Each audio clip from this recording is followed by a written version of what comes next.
السلام عليك يا أبا السلام عليك. بسم اللہ الرحمن الرحیم الحمد للہ الذی جعلنا من المتمسکین بولایت امیر المومنین۔ السلام علیکم یا علی السلام عدد۔ آپ دیکھ رہے ہیں ہمارا آفیشیل یوٹیوب چینل۔ آج کی اس ویڈیو میں ہم آپ کے سامنے تذکرہ کریں گے ڈاکٹر ذاکر نائک کے حالیہ پاکستان کے دورہ میں جو مختلف قسم کے سوالات ان سے کیے گئے اور ان کے ایسے جوابات دیے گئے جس سے اسلام کے حقیقی چہرے کی عکاسی تو نہیں ہو سکی، لیکن کم از کم ان کی ذہنیت کی عکاسی ہوئی۔ خداوند متعال قرآن مجید میں ارشاد فرماتا ہے فَاسْأَلُوا أَهْلَ الذِّكْرِ إِن كُنتُمْ لَا تَعْلَمُونَ، سوال کرو اہل ذکر سے اگر تم نہیں جانتے۔ حکم پروردگار ہے سوال کرنا، یہ اللہ کا حکم ہے کہ سوال کیا جائے، لیکن سوال جاہل سے نہیں کیا جائے، سوال اس سے کیا جائے جو اہل ذکر ہیں۔ جاننا علم ہے اور نہ جاننا جہالت ہے۔ جہالت اندھیرا ہے اور علم نور ہے۔ خداوند متعال نے 1.25 لاکھ انبیاء کو جو زمین پر اتارا، ان انبیاء کے زمین پر آنے کا مقصد صرف اور صرف یہ تھا کہ وہ انسانیت کو اندھیروں سے نکالیں اور نور کی طرف لے کے آئیں۔ کائنات کے سب سے بڑے معلم، کائنات کے سب سے بڑے رسول جب اس دنیا میں آئے تو ان کی تخلیق کا مقصد، ان کو زمین پہ ان کی بعثت کا مقصد، ان کو مبعوث کرنے کا مقصد صرف اور صرف زمانے میں علم پھیلانا تھا اور لوگوں کو جہالت سے نکال کے، اندھیروں سے نکال کے نور کی طرف لے کے آنا تھا۔ رسالت مآب نے جب دنیا سے ظاہری طور پر پردہ فرمایا تو وہ اس امت کو ایک حدیث کے حوالے کر کے گئے، انی تارک فیکم الثقلین کتاب اللہ و اطرتی اہل بیت، میں آپ کے درمیان 2 گراں قدر چیزیں چھوڑ کے جا رہا ہوں، ایک میرا قرآن ہے اور دوسری میری اہل بیت ہے۔ اب رسول اللہ صلی اللہ علیہ وآلہ وسلم نے اس امت کے لیے جو 2 پیشوا چھوڑے، جو 2 رہبر چھوڑے، وہ ایک قرآن ہے اور دوسری رسول اللہ کی اہل بیت ہے۔ قرآن وہ الہی آئین کی کتاب ہے جس میں خداوند متعال اپنے قانون دین کو محفوظ رکھے ہوئے ہے اور خدا احکامات کو سامنے ظاہر کرتا ہے، لیکن ان احکامات کی تشریح، ان احکامات کی تفسیر صرف اور صرف اہل بیت ہی کی زبان سے ہو سکتی ہے، اور اہل بیت ہی بیان کر سکتے ہیں کہ قرآن اس میں کیا کہنا چاہ رہا ہے۔ قرآن صرف اشارہ دیتا ہے، اہل بیت اس کی وضاحت کرتے ہیں۔ قرآن صرف حکم دیتا ہے اور اہل بیت اس حکم کو نافذ کرتے ہیں۔ قرآن صرف ایک احکام کی طرف رجوع کرنے کا حکم دیتا ہے اور اس احکام کے اندر چھپے ہوئے کیا الہی راز ہیں اور اس کی تشریحات کیا ہے وہ اہل بیت بتائیں گے۔ اب اس کا مطلب ہے کہ اگر آج کسی نے اسلام کے بارے میں جاننا ہے تو اس کے سامنے 2 چیزیں ہونی چاہیے، یا قرآن ہوگا یا اہل بیت ہوگا۔ قرآن سے جو نکلے چیز اسے آیت کہتے ہیں، اور جو اہل بیت اپنی زبان سے ارشاد فرمائیں اسے حدیث اہل بیت کہتے ہیں۔ اب ہمارے مکتب مذہب آل محمد علیہ السلام کا یہی وتیرہ ہے کہ ہم یا قرآن کی طرف رجوع کریں گے اور قرآن کے اس معنی کو اہل بیت کے فرامین سے تلاش کریں گے، اور اہل بیت ہی ہمیں اللہ کے اس کلام کی تشریح بیان کر کے بتائیں گے۔ اب اس وقت جو موصوف پاکستان کے دورے پہ ہیں وہ پاکستان میں مختلف جگہ پر اجتماعات کر رہے ہیں، اور اجتماعات میں ان کا ایک ہی دعویٰ ہے فَاسْأَلُوا، سوال کرو مجھ سے۔ تو یقیناً ان سے سوال کرنے والے طالب علم ہیں، وہ علم کے بارے میں جاننا چاہتے ہیں، وہ اپنی جہالت کا اعتراف کرتے ہوئے ان کے سامنے اس لیے بیٹھتے ہیں کہ ہم وہ پوچھیں گے جو ہم نہیں جانتے۔ اب وہ اپنے ان اجتماعات میں ان کو قرآن کی طرف رجوع کرنے کا حکم دیتے ہیں اور قرآن سے مختلف سوالات کے جواب دیتے ہیں، لیکن اس شخص کی ذہنی عکاسی تو اسی دن ہو گئی تھی جب اس نے یزید کو رضی اللہ کہہ دیا تھا، تو اس کا علمی قد تو یہیں سے پتہ چل گیا، اس کی حیثیت تو یہیں سے پتہ چل گئی، اس کی علمی خیانت کا تو یہیں سے اندازہ ہو گیا کہ وہ فکری دہشت گردی کی اس نے، کہ اس نے کائنات کے سب سے بڑے دہشت گرد کے ساتھ رضی اللہ کا ٹائٹل لگا دیا۔ تو یہاں سے اس کی ذہنی پستی کا اندازہ ہو چکا تھا کہ وہ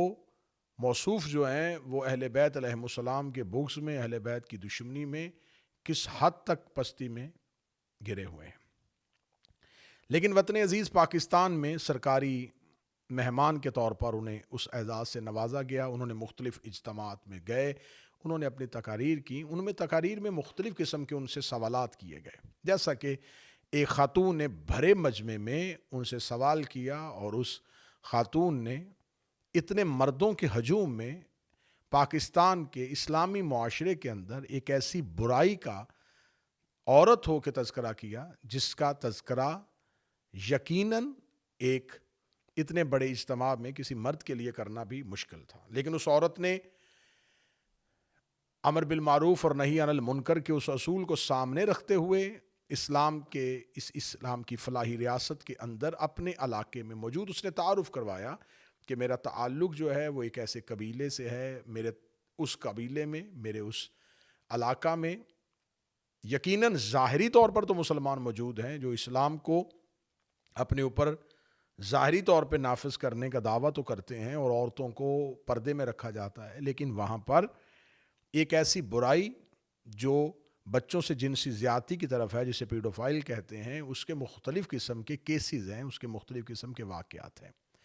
تو موصوف کو اس عورت کی بہادری کو داد دینی چاہیے تھی، اس کی جرت کو داد دینی چاہیے تھی کہ آپ نے ایک معاشرے کی ایک برائی کی طرف اشارہ کیا، توجہ مبذول کروائی، لیکن شاید وہ اخلاق سے عاری شخص یہ بھی نہ کر سکا کہ اس عورت سے بات کرنے کا اسلام میں کیا حکم ہے۔ جو یتیم بچیوں کو ایوارڈ دینے سے تو اس لیے گریزاں ہے کہ یتیم بچیاں کیونکہ بالغ ہیں اور بالغ کے احکامات ہیں تو نامحرم کے احکامات کے تحت وہ ان کو ایوارڈ نہیں دے سکتے، جبکہ انہوں نے شاید قرآن میں یتیموں کے حقوق نہیں پڑھے۔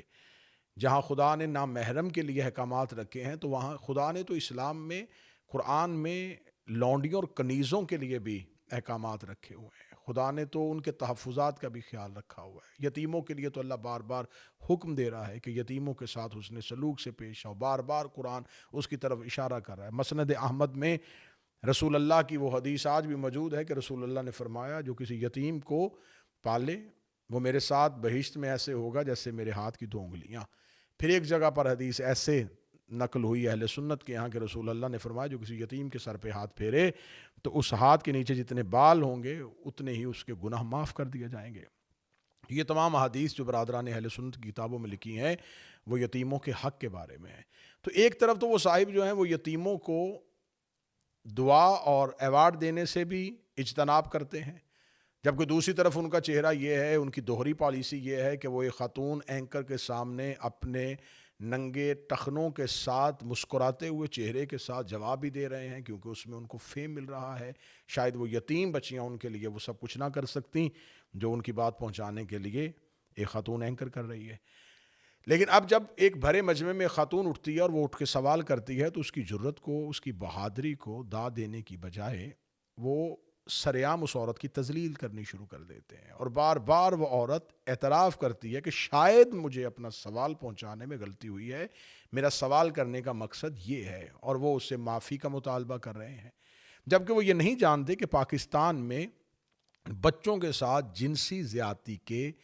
شرمناک حد تک کیسز جو ہیں وہ درج ہو چکے ہیں۔ آئے دن روزانہ ہم اخبارات میں پڑھتے ہیں، آپ ٹیلی ویژن پہ دیکھتے ہیں، آئے دن رپورٹ ہوتا ہے کہ نعوذ باللہ مساجد کے اندر بچوں کے ساتھ جو سلوک کیا جا رہا ہے، جو دین کا لبادہ اوڑے ہوئے وہ افراد جو ہیں وہ اپنے اس گناہ کا اقرار بھی کرتے ہیں، اعتراف بھی کرتے ہیں، اور ایسی بہت سی ویڈیوز بھی منظر عام پہ آ چکی ہیں، بجائے اس کے کہ وہ اسلام میں اس گناہ کی سزا کے بارے میں بتاتے، اسلام میں اس کی ممانعت کے بارے میں بتاتے، اسلام میں بتاتے کہ اسلام کے اندر اس گناہ کی سزا کیا ہے، یہ گناہ کس امت کے دور میں تھا، خدا نے ان پر کیا عذاب بھیجا تھا، جبکہ اس نے اس عورت کی تذلیل کرنی شروع کر دی۔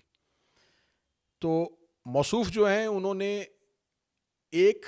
مختلف قسم کا اسلام کا چہرہ دکھانے کی کوشش کر رہے ہیں جس میں وہ اپنی ذاتی سوچ کو اسلام بنا رہے ہیں، اپنی ذاتی قیاس کو اسلام بنا کے پیش کر رہے ہیں۔ ایک طرف وہ پاکستان کی حکومت سے اور پاکستان کے ایک ایئر لائن سے اس بات پہ ناراضگی کا اظہار کرتے ہیں کہ وہ انہیں ان کا سامان جو ہے وہ لے کے آنے کے لیے انہیں کسی قسم کا کنسیشن نہیں دی جاتی، ان سے کسی قسم کا تعاون نہیں کیا جاتا، بلکہ ان کو روک دیا جاتا ہے کہ ہم آپ کو یہ سہولت نہیں دے سکتے۔ تو ان کو یہاں پر تو پاکستان کے اس ایئر لائن کو داد دینی چاہیے تھی، اعتراف کرنا چاہیے تھا کہ وہ اپنی ڈیوٹی اور اپنے فرائض کو احسن طریقے سے سر انجام دے رہے ہیں۔ تو ان کے مختلف قسم کے ایسے جتنے بھی چیزیں جو سامنے آ رہی ہیں، اس ویڈیو میں مجھے اس کی شخصیت کو تنقید کا نشانہ اس لیے نہیں بنانا کہ میں پہلے کہتا ہوں کہ تنقید اس پہ کی جاتی ہے جو شخصیت ہو اور جس کے ہاں ہیرو جو ہے وہ یزید ہو، اس کے بارے میں کیا بات کی جا سکتی ہے، اس پہ کیا اس پہ اور کیا اعتراض کیا جا سکتا ہے کہ جس کے ہاں جو اسلام نے رضی اللہ کا ٹائٹل ہے وہ یزید جیسے ملعون شخص کو دے دیا جاتا ہے۔ تو اب اسلام جو ایک حقیقی چہرہ رکھتا ہے ناظرین گرامی قدر، وہ چہرہ یہ ہے کہ آپ سوال کریں، آپ ضرور پوچھیں، آپ جانیں، آپ کو جاننے کا حکم ہے، اللہ کی طرف سے آپ کو حکم ہے کہ آپ جانیں، آپ علم حاصل کریں، آپ پوچھیں، آپ سوال کریں، لیکن سوال کرنے کے جہاں خدا نے حکم دیا ہے تو وہاں خدا نے یہ بھی بتایا ہے کہ آپ نے پوچھنا کس سے ہے، آپ نے سوال کرنا کس سے ہے، جس سے سوال کیا جائے اس شخص کے اندر کیا شرائط ہونی چاہیے۔ اور پھر آپ نے کسی بھی شخص سے جب اسلام کے بارے میں سوال کرنا ہے، چاہے وہ اسلام کے کسی بھی فرقے کے ساتھ تعلق رکھتا ہے، تو آپ نے سوال کرتے ہوئے اس شخص سے یہ نہیں پوچھنا کہ آپ کیا کہتے ہیں، آپ نے ان سے یہ پوچھنا ہے کہ اس کے بارے میں قرآن کیا کہتا ہے،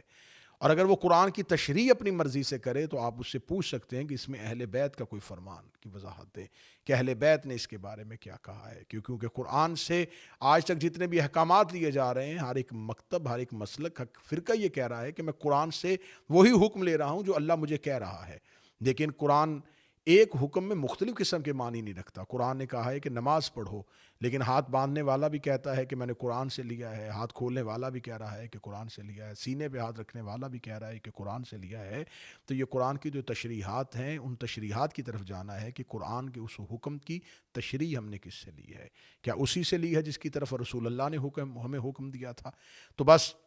جہاں آپ کو سوال کرنے کا حکم ہے تو وہاں پر یہ بھی حکم ہے کہ سوال اس سے کیا جائے جو جانتا ہو، سوال اس سے کیا جائے جو اہل ذکر ہو، سوال اس سے کیا جائے جو آپ کو علم تو دے لیکن قرآن اور اہل بیت کے مطابق۔ خداوند متعال ہمیں جاننے کی، ہمیں پہچاننے کی صلاحیتوں سے نوازے، اور خدا ہمیں حقیقی علم کی طرف راغب کرے اور ہمیں حقیقی علم کی طرف